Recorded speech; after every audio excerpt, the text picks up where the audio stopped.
I hope that wasn't on camera. No, it's not, brother. It's not. We're about to go live in a second. Yeah.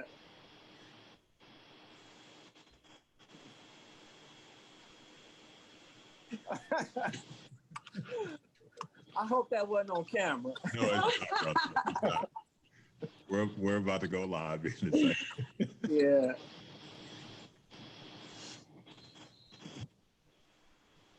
Welcome to the podcast for the Higher Education Leadership Foundation, Four Thoughts of Our Founders. I am Herman Felton here today with a wonderful conversation, a conversation with the most beloved folks on a campus. Those are the folks in the business office, the CFOs, the people everybody loves to hate. We're really excited to have some brilliant minds here today. This is the sixth episode of a webisode series that we thought it really important to capture the Black intelligentsia and the brilliant work, the incredible work that has been done while navigating through COVID at our institutions, at the nation's gyms, which are commonly known as historically Black colleges and universities. Today, I have some really sharp practitioners with us today, and starting with Dr. Teresa Hardy, Vice Chancellor for Finance and Administration at Southern University at New Orleans. Thank you for joining us. My pleasure. Antonio Pegues, Vice Chancellor for Finance and Administration at Southern University, Shreveport, Louisiana. Thank you for joining us here today, sir. You're welcome. Pleasure being here. Yes, sir. And Mr. George Steele, Senior Vice President and Chief Financial Officer at Wiley College, who, full disclosure, happens to actually work with me. In my day job, I am president of Wiley College. And so I have the great fortune of knowing George Steele, probably talked to him a little too much. So hopefully he'll be candid here today and give the people what they really need.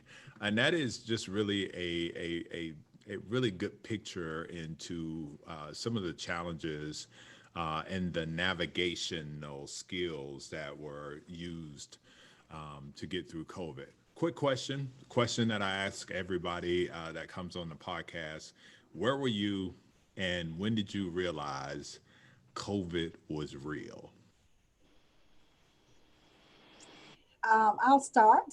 I was here sitting at this desk, and all of a sudden I lost my voice. And I said, I think COVID is in my office somewhere. Wow. I'm here on this campus. So I didn't have it, thank God, but really realized it when a lot of our students and some of our staff started testing positive very quickly. Mhm. So we had to make some really fast decisions about what to do and when to do it. So I was here at Southern University. Okay. Well, as Dr. Hardy, I was in my office as well, where I spend most of my time, as the business office people do. So We need a life, right? right, exactly. So I was in my office and got the news, and kind of some forethought, thought it was headed that way because of looking at the global picture. You know, knowing this world, we are a global society, and what happens on one continent usually travels to another.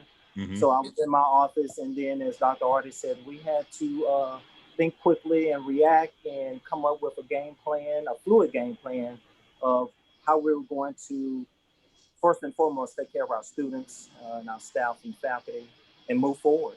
Mm-hmm. Dr. Felton, I guess my story is slightly different. I was returning from Mardi Gras and I was in the Dallas airport, and a young So lady. you are in New Orleans, right? I'm from Mobile, so actually the home of Mardi Gras. Okay. And a young lady walked by me who had on a mask who was Chinese. And it really made me pique my attention and say that, oh, wow, this is real. Yeah. Oh. Well, that's good to know. And I'm glad to, now knowing this, why didn't you self-report that you were coming from the airport and having all these, these interactions and stuff? But that's good to know because we were immediately after that in close proximity with each other. But we're all safe and nothing happened there. Um, I teased at the very beginning of this conversation that you all were the most loved individuals on the campus, and I want to just have just a quick session to deal with managing being in the space of the CFO. I've worked at public PWIs and private HBCUs, and they were diabolically different. The CFO, the roles and the positions and how those move. I can truly say that at my first experience at a PWI, the CFO was really liked, well liked. It appeared, and it just seemed to be a little different experience at the private, as though it was not that they were disliked, but it was just a place where that person had to say no often, more than they wanted to. The responsibility of being a CFO, I want you to start there with what that responsibility means to you. And what does it mean to be a CFO at your institutions? I'll start with George. Throw that at him. His CFO is a incredibly responsible role. A lot of times we have to make tough decisions. We have to prioritize tasks based upon strategic goals and objectives. And a lot of times, sir, to coin a phrase from you, I'll say, God knows my heart is pure and my intentions are for the student. I always keep the student at the center of decisions that I make. And, just let everybody know that it's not personal if I do have to say no. It's really a strategic decision that's designed around the broader good to make sure our customers, our students, receive the service that they need and deserve. Anybody else? Well, So- my experience. Okay, Go ahead, Dr. Marty. Martin. Okay, so my experience have, I think, changed over the last maybe 5-6 years. When I started out, maybe 10 years ago, a CFO was really just that finance person per se, right? I don't think that's the role anymore. I think the CFO role has expanded to be, whether we want it to or not, to be a comprehensive role. Yeah. Right. So everything that happens at the university is going to hit that income statement or that SRETNA or whatever we're talking about. And so CFOs has to expand across the university to ensure that things that resources are used for and invested in are getting a return on investment for our students. Mm-hmm. So I think that, at least in my experience, I think I'm kind of liked a little bit. At least people tell me that. I don't know what they say. I'm certain you all are. I am. I don't know what they say behind my back, but what I try to be is transparent, right? Because for some reason, people think that CFOs are hiding something, some money that they're got in a secret pot, but it's not that. And I think now that we have to be more transparent, understanding, like I'll have a state of the budget meeting, like this is how much money we have. This is how many students came in. This is state appropriation. This is insurance going up by 25%, but enrollment is not going up.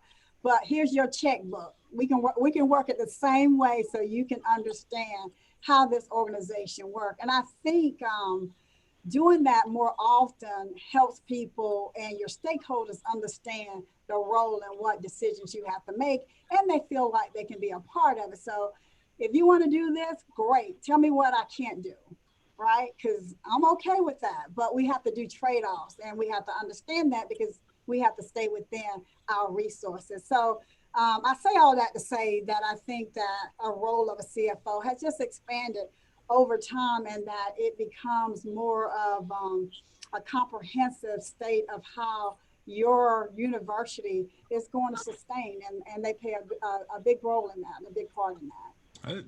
That's a really good point. I can remember almost watching that role shift as well, Right, and understanding to your point that communication, even from that office, right.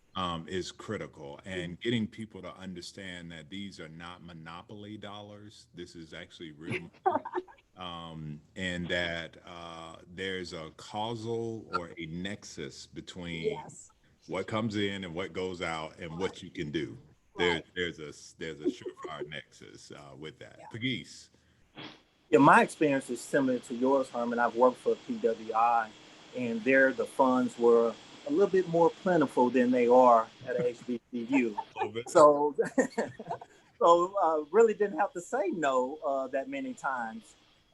Working for a HBCU, when I have to say no, I usually say it gently.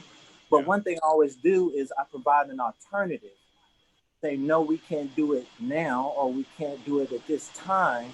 And we'll look at it, revisit it again in 3 months or 6 months. And then I'll say no and tell them why.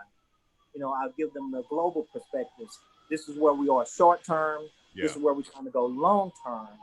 And then give them an alternative saying, okay, if we want to get there, we need to do these things, A, B, C, and D. And once we do that, then that no can possibly become a yes. Yes. And you all are right. The role that we have has changed from, for instance, my role includes finance, IT, facilities, and UPD, University Police. So wearing a lot of hats, again, that's why I was in my office during COVID-19, because of wearing all of those hats. But again, saying no is, you just have to say it gently, and it's the way you say it. Sometimes, for instance, I had an experience where I told someone no. To say, well, was that a no? I was like, yes, it was a no, but the way you phrase it makes a big difference as well. So, this brings up a point about the nuances depending upon what institution that you are in. The CFO does manage several different areas. So let's if you would just go ahead and share with folks that you're just not the financial management folks under your purview. What else do you manage on your campus? I know Pagis just shared with us his. Mr. Steele, Dr. Hardy, would you share what else falls up under that purview? So I have the same units, of course, with finance, and you got accounts payable and payroll and all those other units. Had auditing that just moved, but another role that is of interest that I work with closely and oversee is institutional research. Oh, wow. And that one is a little different. And I'll tell you why that's of interest, because I'm crazy about data, right? So data tells at least the first part of the story, and then you can tell me the rest of the story, but at least I have something to start the conversation with.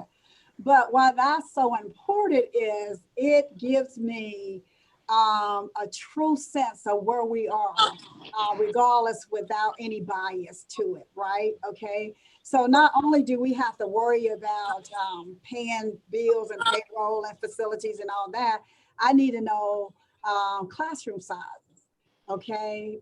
I'm spending X amount on adjuncts, but when I look at the classroom, there's only 3 students and you got 4 sections, that kind of stuff. Not that I'm trying to weigh into the academic, but how do we best use our resources to invest in the core and to grow the core? Because in all honesty, I don't think that once we finance and administration have their processes really tight electronically, there's not a whole lot that needs to be invested in that, but it has to be done that way.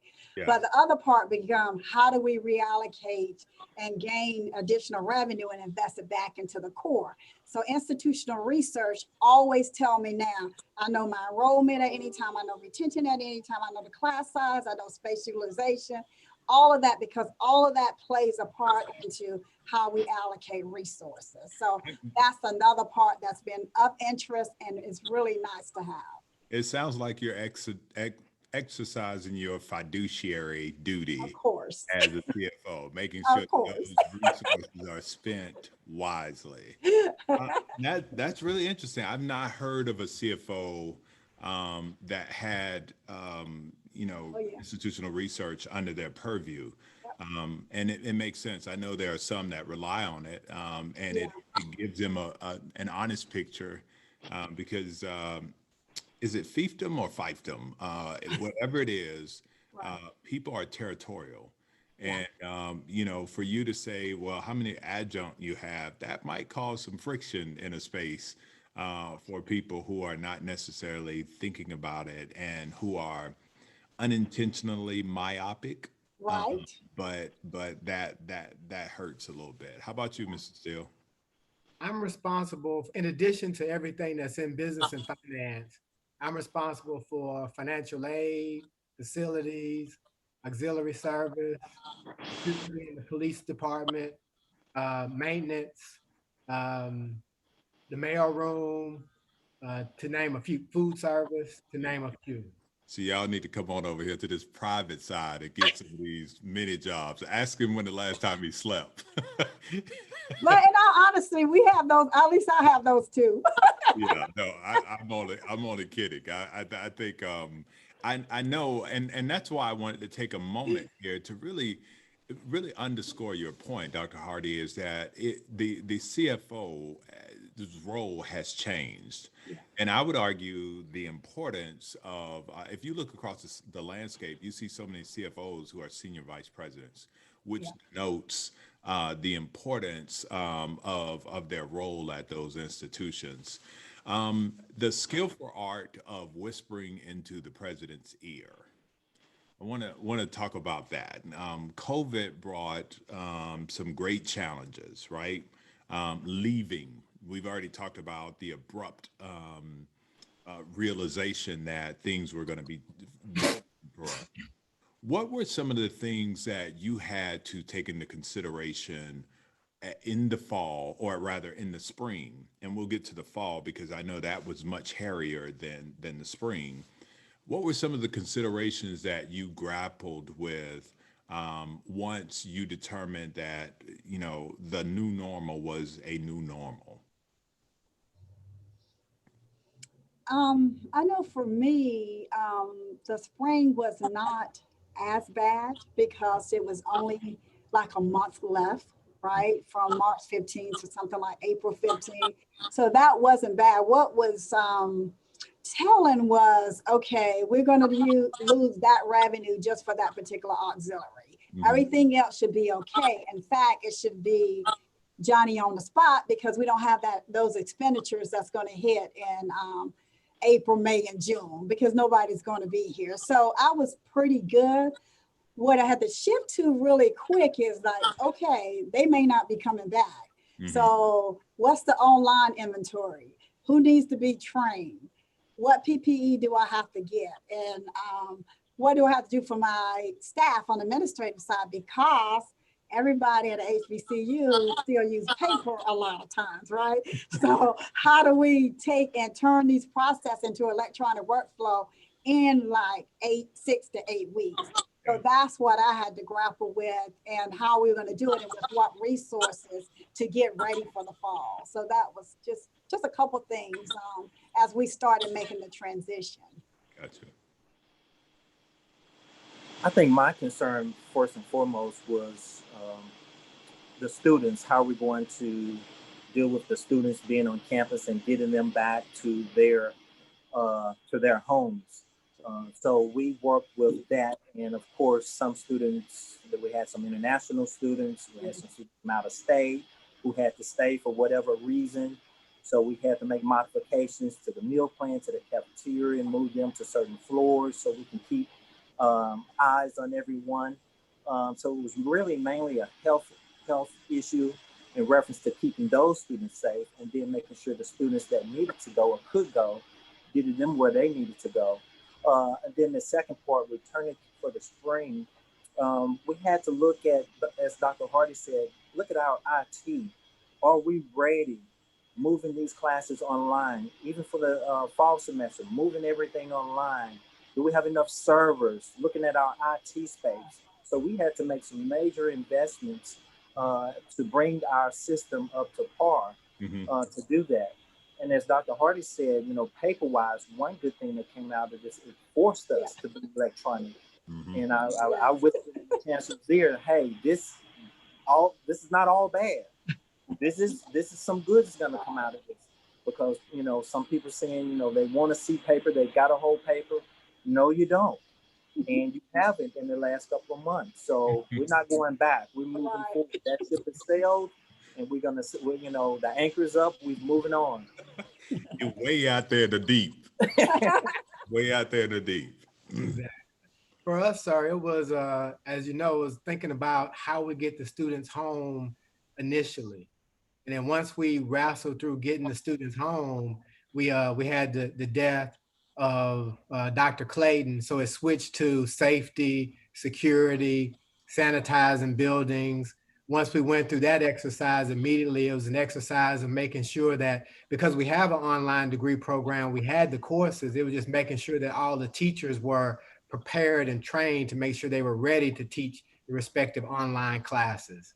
And then after that, it was making sure we had the PPP stuff and making sure we were thinking about, what could happen, what were our options for the fall, because we all know that the vast majority of the students that we have are getting a degree by product of getting away from home. And a lot of them see college as a refuge. And so it was really just trying to think through those student-centered issues and making sure that we were, deploying resources in the right place at the right time, making sure that we had enough space to be able to be socially distant when we are able to return. What was the moving from the spring, because I pretty much gander that was easier and more meat was had in the summer, getting ready for the fall. What was it like to be thinking about this invisible foe and trying to determine, from your perspective, budgeting, what the fall would look like? What processes did you all go through to reach a point of minimal consternation? And be able to still advise your presidents and chancellors on what you felt, the fall would look like.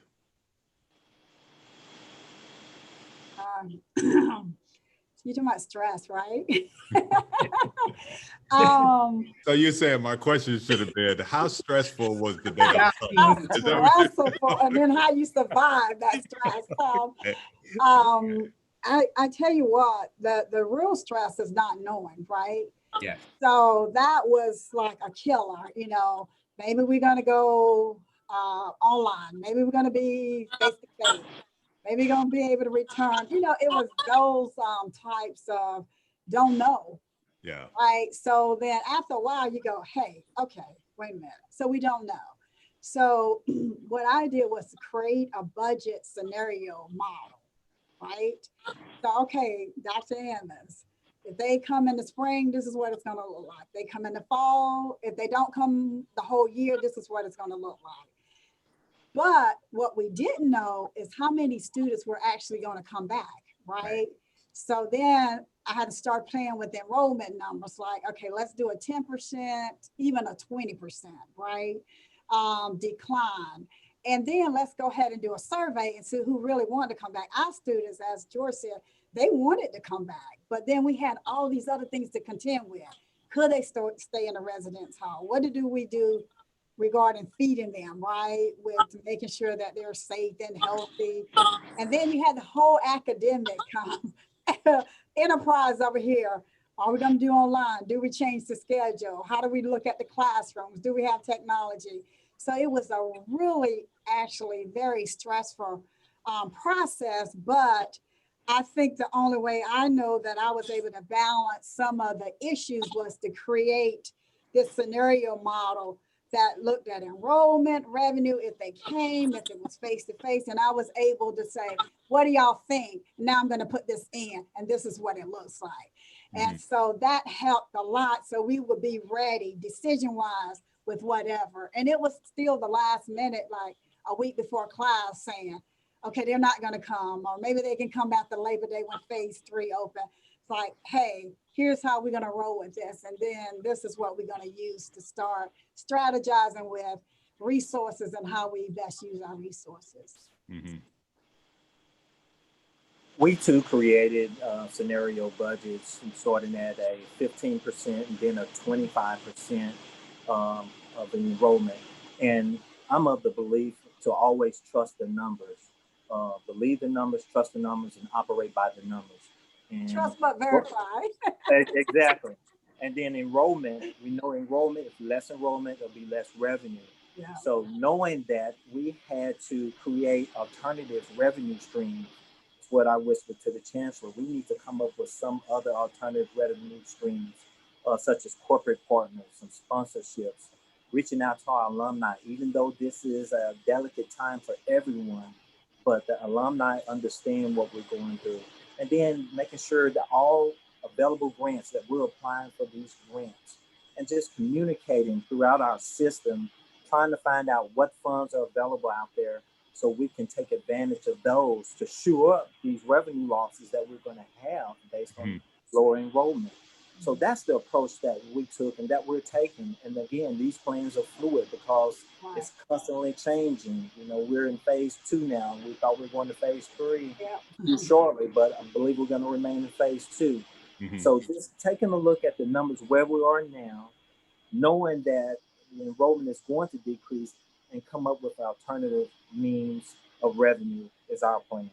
Yeah. I would echo the same sentiments of both my colleagues. We just had one additional factor to consider is we recently started using EAB to help with our recruitment efforts. And by using EAB, the number of applications, let's say for the sake of this conversation, number of applications doubled. So we were knowing that, you know, the enrollment should decrease, but we were trying to figure out exactly how to factor in the number of new applications and that decrease and where it would end up. We increased, you know, the volume of grant applications that we were processing, you know, reached out to a lot of corporate partners. So a lot of the same strategies. I probably had 12 to 13 different enrollment projections. 17. About 50 to so different. Not that bad. I only had 6. But just knowing that because we considered and talked about everything, and because it was fluid, that we'd be able to adjust to be able to make sound decisions. And that was the one thing that kept me somewhat comfortable, was the fact that we had considered everything that was possible. We knew that things were going to change. We didn't know how the puzzle pieces put together would fit together, but we knew that we'd be able to navigate our way through it. Yeah, it's really hard to be in an exact science space, dealing with some unknown variables, you know, in those scenarios. How did you manage your conversations with your colleagues? Because what doesn't stop is the need for stuff, or the need for operation. And if you don't have a solid stance on what's coming in the door, how did you manage holding what you had to make sure that you had enough to get you to at least the finish line, which would be the fall? I think Dr. Hardy said it best. It was communication. It was helping people understand the priorities, making sure that they were all aware and on board, you know, trying to get the appropriate buy-in so there was, you know, team decisions.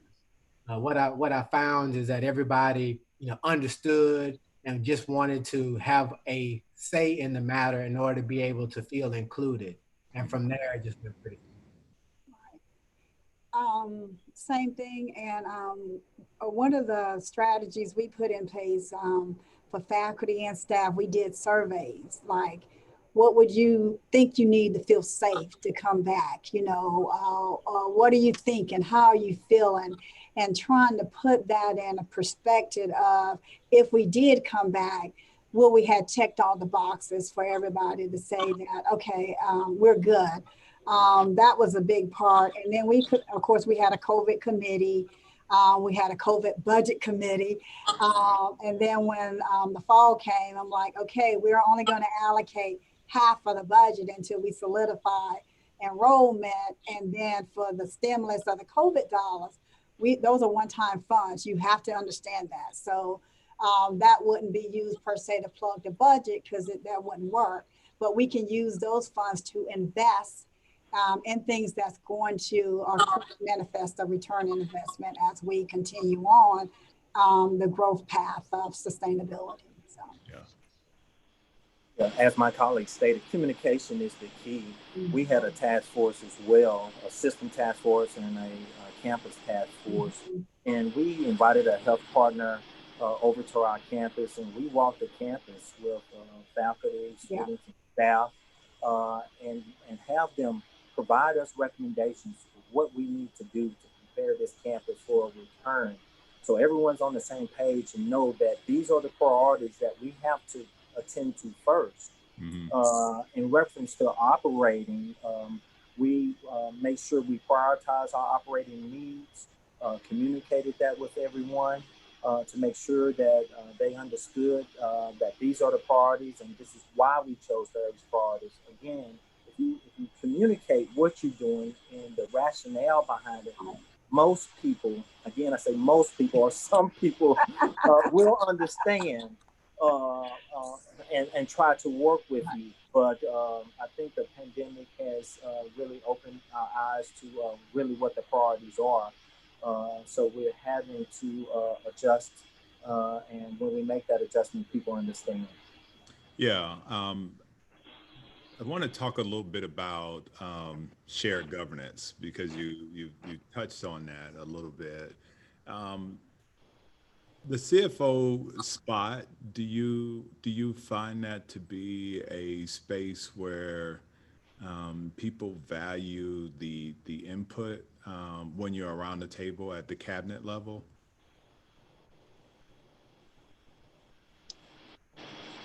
I know I do. I think that it took me a little while to get to that shared governance concept, right? I'm not gonna lie. That's actually why I'm asking the question, because y'all are the ones that don't want to play back in the camera. That's why I'm asking the question. I'm like, because sometimes it's hard to understand stuff, but anyway. But yes, I think that at least here at SUNO, back to the communication, being transparent about stuff. But we have the University Budget Committee, and that has 12 members. It has 6 faculty. It has a faculty member from each college. It has the Senate president. It has the SGA president, and it has 5 administrators. So we use that as a tool for these members to go back to their college and help them understand about prioritization and why we make the decisions that we do. I do make sure they understand that shared governance is what it is, shared governance, and it's a recommendation, but ultimately the CEO is, the head of the organization, of course, and will make final decisions. So we all partner in that, because I tell them it's a 3-legged stool, and it's students, faculty, and administration. We all have to partner together to move the organization to where it needs to be. So I think it works well once I kind of understood what it all means and put some perspective in it. So it's fine. It's fine. I think shared governance works very well because, number one, everyone has a seat at the table, faculty, staff, and students. And then that stops the rumor mills from happening, because rumors can spread like wildfire. But if the students are at the table, they see the numbers, they understand the concept and the rationale, and they can communicate with their other students. Same for faculty and staff. They're at the table and they understand and can communicate that to their areas. So it really helps us all work together for the common goal of the university, for our global initiatives and for our short and long-term initiatives. So that shared governance is a wonderful tool that we enjoy using and will continue. I agree with all the comments as it relates to shared governance. But sometimes I also wish that shared governance also came with shared accountability. Sometimes people are involved in the decision making, and then when the results do not materialize, you get the, oh, I don't know what you're talking about. I wasn't at the table and I wasn't a part of that. So I just wish that's the only drawback I have associated with shared governance, because it does all the things mentioned, but it just misses that piece. And the only thing I would like to add, so I think it worked both ways. So we invite the stakeholders to our table so they can understand what we're doing and why we're doing. But I also go to their table. So when they have a faculty senate meeting or executive meeting, I don't want anybody to be saying stuff that's not true. So I'll make sure that me or controller, whoever participate in those meetings too. So it's like a two-way partnership and not just a one-way street, you know? You know, this pandemic has, I'm sorry, go ahead, Pegues. Yeah, that's a key point she makes. I make it a point of being visible. Yeah. Showing up at meetings and participating in them. And that's a new concept at this university and other places I've been in. Why is the CFO in the meeting? Well, I want to make sure the right communication is being disseminated to everyone, and then give them opportunity to ask questions. Right. Again, if we can be transparent, we can work together for the common good. Yep. Great. I think what I've really captured from you all is that you are not your predecessor, and I don't mean this negatively. I mean that you have found yourselves, be it reluctantly or openly, with a broader role on the campuses that you serve, and have took the gumption to move it even further in being accessible. Yeah, I know we can all remember and recall when a CFO literally went to work, sat in the chair behind that desk and didn't leave except for lunch or it was time to go. Yeah. I mean, it's just where that you think about that role. And now that it's changed, and listening to you guys really makes me understand that not just in theory, but in practice, communication is a key. And I think the whole notion of being accessible to the CFO actually helps, benefits your operations. Agreed. So I'd even go as far as to say that I typically don't take meetings in my office. I go to other people's offices so they can feel comfortable and allow them to, just relax, and we can talk through it all just to break down the barriers. Because I do agree that accessibility, communication is the key to strategic partnership. And I also add, just not only to faculty and other administration, and I know you guys probably do this, so we go to student town hall meeting. What's your issue? What do you have that's burning a pain point for you that we may not be serving? Let me go to your territory. So I don't say anything. You tell me your issues. We come back, strategize about how we're going to solve that problem. And the next time I go to your town hall meeting, I'm going to tell you the strategies we put in place. So just having that partnership everywhere, community, students, faculty, the system, just colleagues across other CFOs and COs, and just having that open dialogue with everyone. And I think it just makes us more successful in what we're trying to do. Because at the end of the day, CFOs get blamed if there's financial problems at the university. Okay?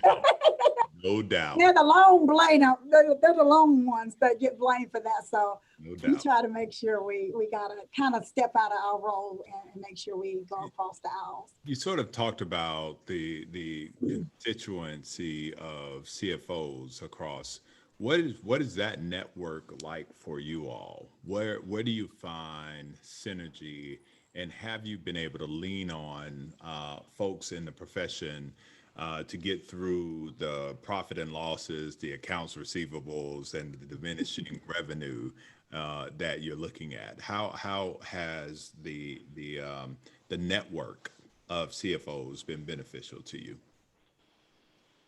The network is an awesome tool. I reach out to colleagues at PWIs, at HBCUs, at private institutions about certain issues that I'm having, because I'm not trying to reinvent the wheel. I want to find out what works and what's efficient out there, and then just transfer it and tinker it to fit Sussler. That's right. And I can do that because you can spend a lot of time trying to figure out, how can I do this? How should I do this? Versus picking up the phone saying, how are you all handling this issue over there? And people were willing to share their projects and what they're working on. Dr. Hardy and I have collaborated on some issues that we're having. And you'll find out that people are having the same issues and the same problems across the land. Yeah. So just picking up that phone saying, hey, tell me how you do this, and catering it to your own perspective, it really helps, and it saves times and you become more efficient. Yeah. And with the hats that we wear, efficiency is key. Critical. You say that like you've repeated that a couple of times. Very often. Anything you want to add to that, George? Now he's spot on. I mean, it's critical to have a network. I'm always looking to grow the network. It's very critical to be able to share experiences. What is the challenge? What is the challenge that COVID presented that some of us may not think about, those outside of the CFO space, other than trying to budget, to create a budget based on a phantom figure?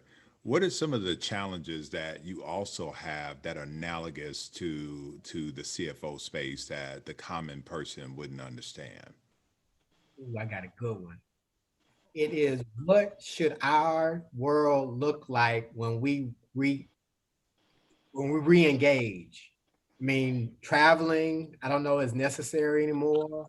Our coaches could change. I just don't know what it should look like. I mean, I don't know if everything needs to be exactly like it was when we return, because I can imagine that none of us are going to get rid of Zoom. We're not going to put down Zoom and start traveling.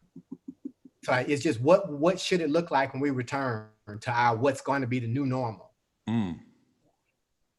And I think I wouldn't even say it's a challenge. It's not COVID, but the opportunity was great for me, right? Yes. Because now it's like you have to do processes online through electronic workflow. And it's amazing what you can do in 8 weeks that you couldn't do in 5 years, right? So it created an opportunity, I think, in how we should do business, whether we are face-to-face or not. Process is a process. Everybody's got to pay your employees. Everybody got to pay bills. We got to get students out. We got to enroll. All that stuff is the same. So how we do it in this new norm is exciting to me. So I look at it as a great opportunity. I like your choice of words. I like to add to that, what the common person probably wouldn't know that COVID created was a delicate balance of how we attack our accounts receivables. For instance, we still have these accounts receivables out there. Mm-hmm. How do we contact the students? Should we contact the students? And yes, we have to contact them, but we have to show compassion in our speech, in our texts, in our emails, offer payment plans, deferrals, things of that sort. And then another issue many people don't know about is the loss of revenue that we encountered, such as lower enrollment, no parking fees. because students are not here. So you have less revenue in parking fees. The vending machines, the vendors came and got all of the snacks out of the vending machines. So we didn't have that revenue for the last 6-7 months. Facility rentals. Again, we're not able to rent our facilities, so we don't have that revenue. And then, as George said, housing. How are we going to operate with housing? We had 4 to a room or 4 to a suite. Now it's 1 per suite.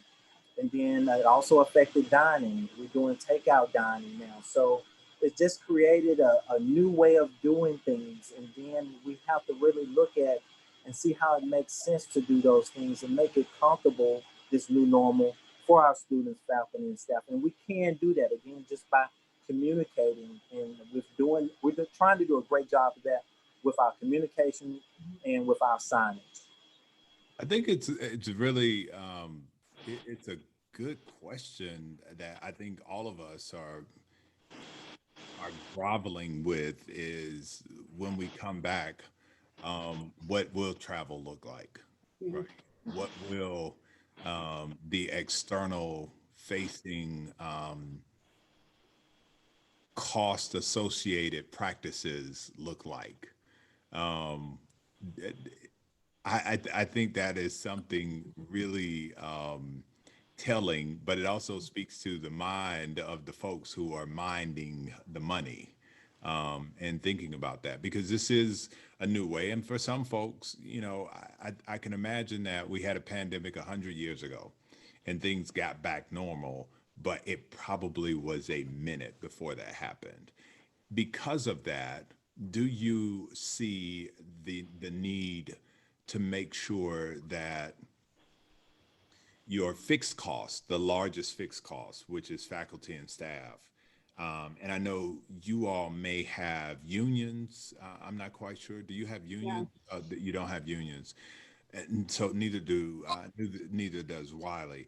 But when you think about the possibility of diminished revenue streams, be it the auxiliary services and students. Some students may say, I've been home for a minute. I'm going to continue this posture of online or something in close proximity. How do you manage the outlook of of uncertainty with the future, and try to nuance that with visions of what a diminished revenue balance sheet would look like? So for me, I think you have to pull all the levels at the same time. So everything that we just said falls on kind of on the operational side. So I'm going to go one step further. Maybe this won't be recorded and people can hear me, but I'm going to say the other thing you look at is program prioritization, right? So when you start losing students, then you have to go in and run a P&L on your program, right? So how much are we paying faculty? How many students are coming in? Not saying that we make an arbitrary decision and say, oh, because you're losing revenue or students, now we're going to close this program. But now, how do we grow?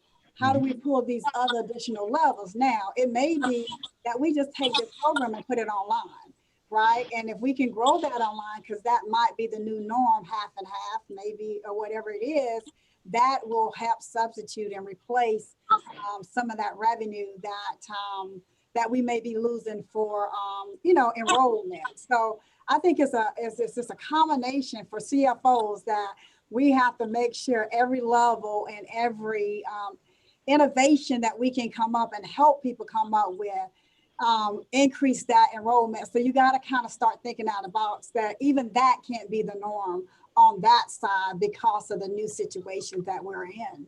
Yeah. You are talking about process optimization. and I love, that, right? I think COVID has been horrible. Yes. Yes. But it has forced us to really look at the way we are running these multi-million-dollar corporations. It's forcing us to really challenge the notions of doing stuff just to do it. Right. and streamlining and making sure that we, in an optimal position, I think is, again, some would probably argue that that isn't the function of the CFO, but again, you see yourself bleeding into all facets of the institution. Because everything has a cost, Yeah. right? It doesn't matter. It's going to hit the financial statement. So I do think a CFO has a level of input about that, because at the end of the day, we're responsible for the financial stability of the university. Yeah. And when you're looking at that P&L and you see these numbers, these outliers, they raise flags. And when we see those flags, we start asking questions. Yeah. We ask questions, we start finding out the story, and then we're saying, okay, we start asking these questions, okay, why are you doing this? Do you really need to? Do you need to order this many? Those type of questions. And COVID, again, has forced us to be efficient in our processes. And that's a good thing, because we're already operating on a shoestring budget. Now, now we even have less. So paying attention to that P&L and asking questions really, really opens the door to finding out how we can operate going forward. Not an adult shoestring, a toddler's shoestring. It is one of those baby shoestrings.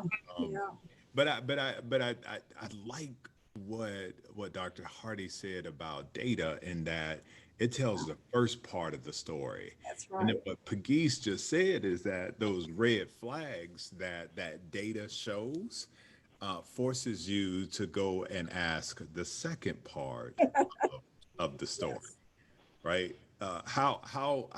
What is that process like, and how does that process help you help the president make a decision that may not be popular, right? It may not feel good, but it's the right thing to do. What are the details and the nuggets in that conversation to the president and the chancellor when you're saying something's got to give? I think for me, I'm real anal about data. So you probably can guess that right now. But the little stickies. Process re-engineered. Yeah. So let me just say this. Your office looks like a CFO office. I don't know what George and Pegues got going on, but you look like a CFO. They just cleaned up for the podcast. That's right. But you're right. So the first part is what I will do normally is do the trend, so the data can tell the first part of the story, and then when you start having the other conversations, I kind of throw in those 6 sigmas, like the 5 whys. If you ask why 5 times, you'll get to the real answer. Yeah. Why something really exists and why it doesn't. Yeah. And then there's always a segment that says, okay, here's an opportunity. Let's do opportunity analysis. If we continue with this path, what are the opportunities for growth? Now, it may be what I call a mission program, that we know that's mission and we're not going to do anything. That's okay. We're going to subsidize that. We all agree to that. But these other things, we got to have a conversation, because we can't do 45 programs with $10 million, right? So how do we do what we do best? And so there's always the opportunity analysis that we like to conduct for people. And that helps them feel like they have a chance, right? To make a difference in what they do. But data don't lie. And I tell people, don't confuse me with data, but you can take that and maybe turn it around to something that, if I had, Dr. Hardy, 500,000, I can get 200 students, and then I'll help you do a P&L. We may say that's a priority. We're investing that, and we're going to do a return on investment and start watching that. And I know some people are going to say that's the business part of stuff, but it's the reality of what we have to do in order to sustain. Okay. Well, education is a business, is my perspective. It's educating students, and that comes at a cost. And I feel it's my role, my duty to provide all the facts to the chancellor. So when I go in, I'll have all the facts. I have my historical data, I have the current data, and then I have future scenarios available and present all the facts so he or she can make the best decision based on the facts that they have presented to them. And then not only, again, I always say no gently, but I give alternatives, how we can do it, because people don't like to hear no. But present him with, we can't do it this way, but we can use these type of things to do it another way. Okay, so always, I like to say, always keep that ace in my back pocket to present at the end. Gotcha. I would say likewise. I mean, it's the opportunity to be able to evaluate scenarios, to think about ways in which we can reinvest, all requires some prioritization. It all requires being able to communicate. It just requires being a team player, being able to listen, being able to understand the root cause of a lot of things, and then being able to communicate all those facts in a succinct manner that's tangible. It sometimes is tough. Sometimes it requires asking questions that are taken the wrong way. So I guess that's why sometimes CFOs aren't liked. But it's really designed around making sure that we can get to the bottom of it to make sound decisions. I tell people all the time, any nonprofit that is not profitable will not exist. So we have to be profitable. We just can't be greedy in being profitable. It's our goal to be able to provide the right services at the right price so that it's fair to all. I think I would probably add to that is that when we look at stuff, I call it the 3 M's. I'm always look at the market, the mission, and the margin, right? So those 3 things, those 3 M's help me create a baseline for a case study to say, this is where these reside in these 3 M's. Now, what do we want to do and what are the trade-offs for doing that so we can make the right decisions? Yeah. I think if I had to sum up this conversation, I'd have to say that CFOs are omnipresent, and they are acutely aware more than most folk would ever know about the academic enterprise. Is that about fair? It is. Yes. What do you all love about the privilege of being a CFO?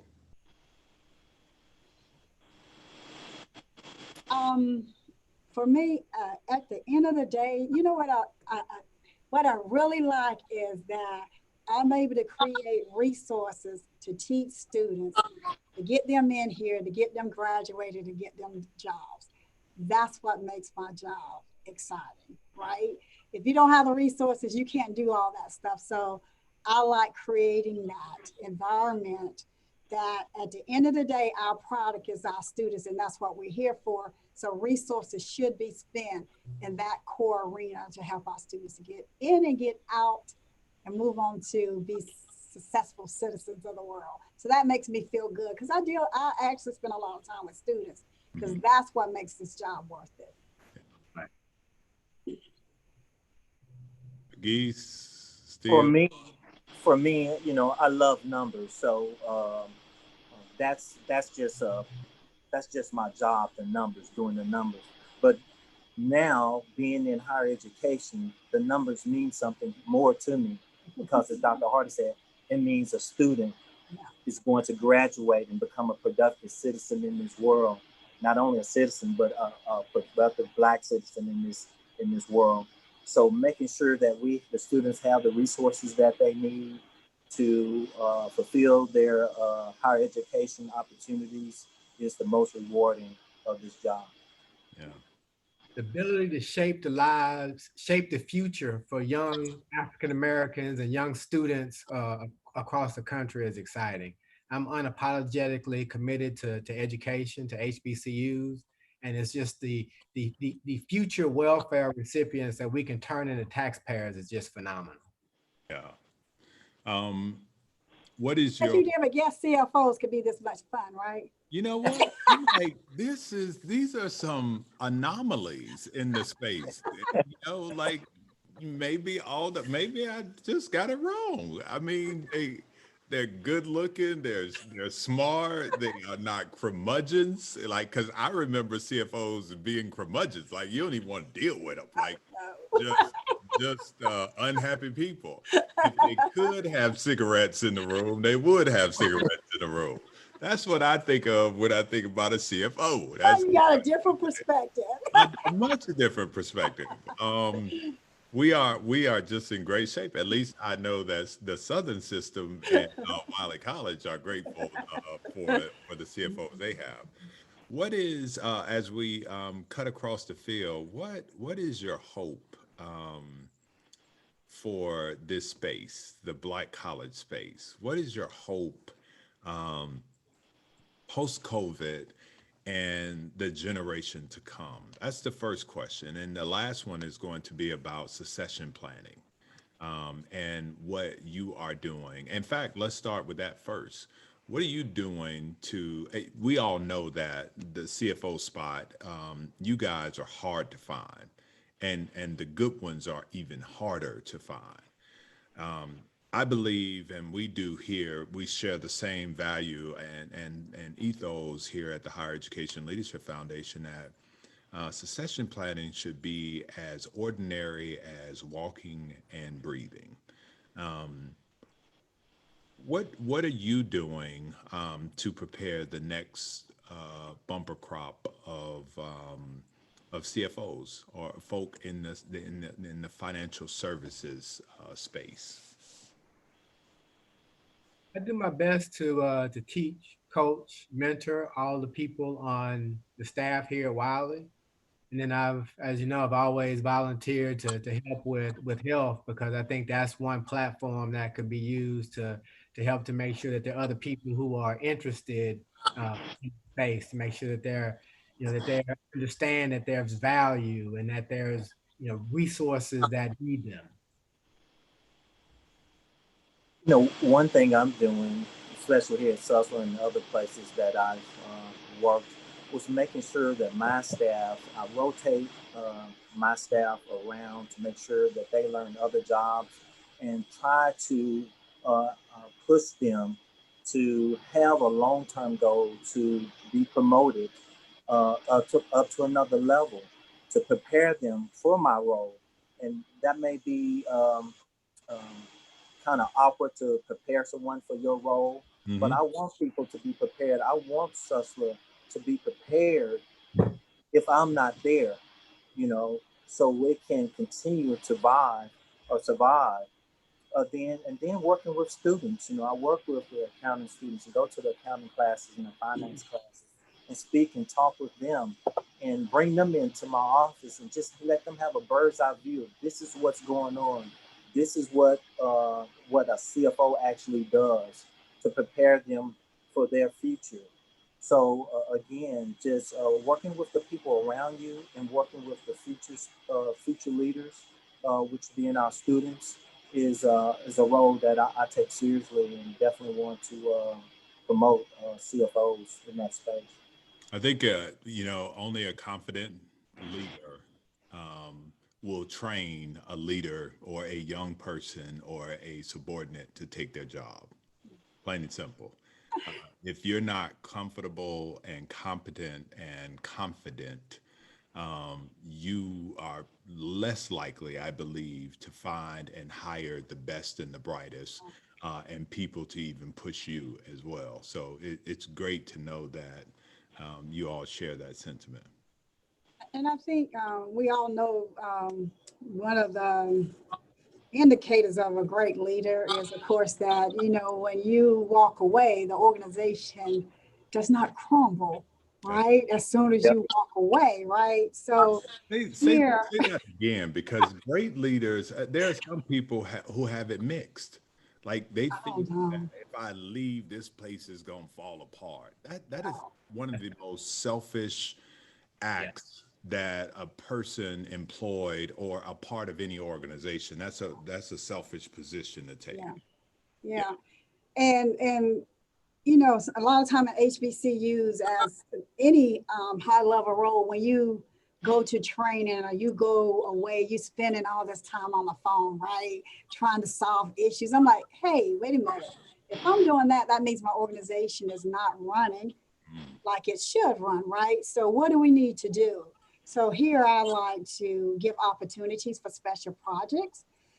When there is an opening, I want to know who wants to take that job, who wants to grow. Some people don't want to grow, but the ones that want to, I want to give them that opportunity. I am a wholehearted believer in being a partner. I can go pay a bill just like the accounts payable clerk. Well, that's because I came through the ranks, but I think that makes a difference with people. And then the last thing I would say, professional development. I know sometimes when budget gets cut, we kind of look away from training and all that stuff. But I was telling Dr. Pegues just last 1st of August, I didn't train, but I got 175 staff trained in Black and Six Sigma, Wow. Yellow Belt, because I'm a Black belt. So, but if I'm talking about processes and they have no daggone clue what I'm talking about, You just I wait. need to get them, you know, where there's an understanding. Yeah. So 175 people went through Yellow Belt Six Sigma. Wow. And now when I say, hey, a process starts from the beginning to the end, there's cycle times, can't be errors, you can't wait 70 days to pay, it's got to be 30. Now the conversation is a great conversation. And you wouldn't believe how many people were so excited about, oh my God, I never knew this, right? So investing in your people, they will work for you and they will do a great job. And we can do strategic things instead of tactical things. Be innovative. Right. Right. Yeah. The notion of chaos and innovation occurring at the same time is just not likely. And if your mind is focused on, you know, trying to alleviate chaos, there Right. leaves no room for innovation. Yep. Your thoughts for the space, our parting question. What are your thoughts for the future of our historically Black colleges and universities, as well as your wishes?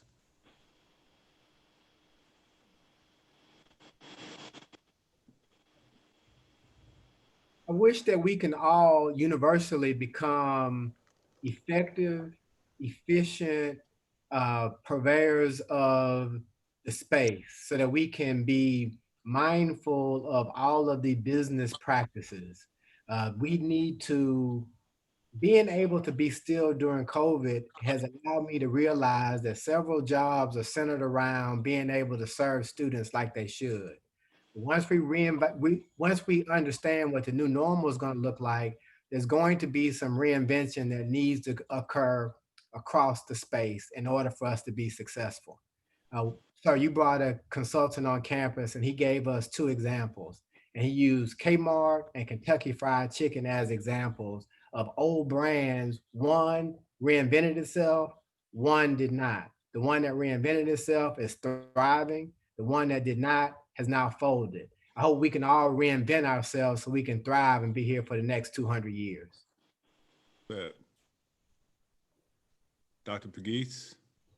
Yeah, my wish, a goal for HBCUs is to, I think they're more important than ever in this space, again, so we can bring in young African-American students and train them and educate them to go out and be productive citizens, because I believe we understand their background, their history, and we can cater to those needs and also be a partner with our PWIs and with corporations to help us reach that goal of educating our youth to be the next leaders of this country and beyond.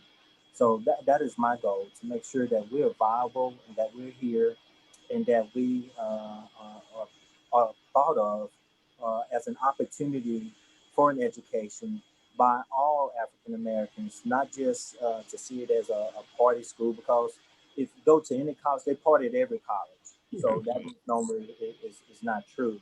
So I would like for us to continue to be on the forefront in the next century as a viable option for all students, especially African American students. Well said. Thank you, sir. And I think that to echo what everyone else said,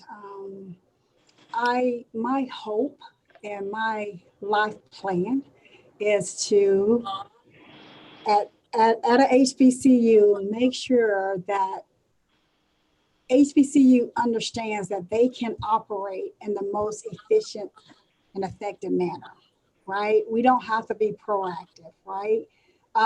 There is a way to do that, and we need to focus on that. And I think once we do that, it doesn't cloud all this other stuff that HBCUs get bad names for, the customer service, financial aid, and all that stuff.